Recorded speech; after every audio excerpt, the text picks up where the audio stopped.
Hi there, Tim Bauer here from LiveVideoGuitarLessons.com with a practice tip of the day. This was for the intermediate player, and today I want to talk a little bit about theory, and just a little bit of theory, so before your eyes gloss over and you start looking for something to click away from the video, it's just a tiny bit of theory, and it will help you when you're trying to sound out songs on your own. You don't want to spend the rest of your life trying to, type in guitar tab searches for songs, and what the result may or may not be right. You ask your friends how to play stuff, they may or may not have it right. You want to be able to sound this stuff out for yourself. So anyway, a really common songwriting structure is referred to as 1-4-5-6 minor, and what that means, we're going to work in the key of C for a second. What that refers to, the 1-4-5-6 minor, refers to the notes of a C scale, or whatever scale you're working in. So in the key of C, the 1 is going to be C, the 4th note of a C scale is F, and the 5th note is G, and the 6th note is A. So this gets a little bit into chord laddering, and we'll have to cover that in a different practice tip.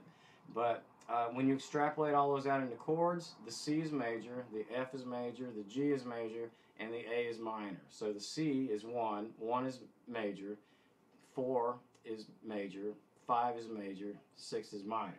So anyway, you can kind of use that to anticipate the chords that you would expect to pop up in a song. That song structure is extremely popular in pop music. It's like, I don't know, if you had to put a figure on it, like 3/4 of all the pop songs out there that follow that formula. It's very popular in country, in classic rock and blues. It's not even 1-4-5-6 minor. It's very often just 1, 4, and 5. So anyway, we can use our guitars to, I mean, you can plot it all out on paper and everything, figure out what the notes of the scale are, but we can just use our guitar. It's much easier. Because your guitar is tuned in fourth, so anywhere you are on your guitar, let's pick the key of G for instance. Find a G note on your guitar. Don't use the 2nd and 3rd strings because the tuning is different here, but anywhere else on your guitar, any other pair of strings is fine. So if my 1 is G, I'm in the key of G, 1 is G. If I go straight down on the next string, that's 4. And if I go over a whole step, that's 5, and go over another whole step, that's 6. Just remember the 6 is minor, almost always.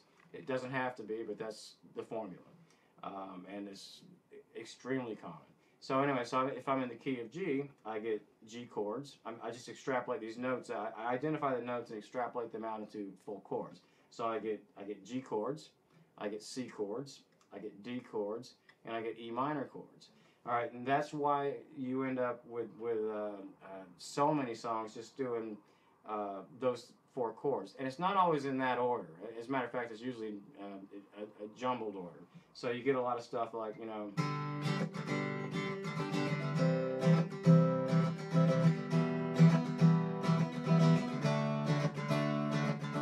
it can be in any order, and they usually get in there and mess around with them a little bit.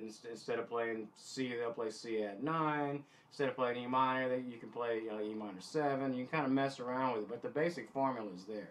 So anyway, I hope that helps. Use that to help you kind of plot out the chords that are expected to be in a song. You'll try to sound out songs, and you'll hear chords that are none of those 4.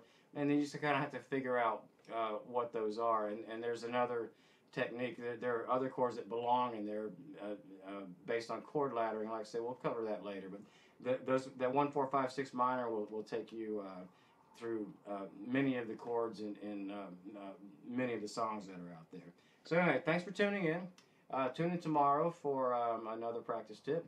I hope that helps, and have fun. Try to sound out some songs at random, and I will see you tomorrow. Thanks. Bye.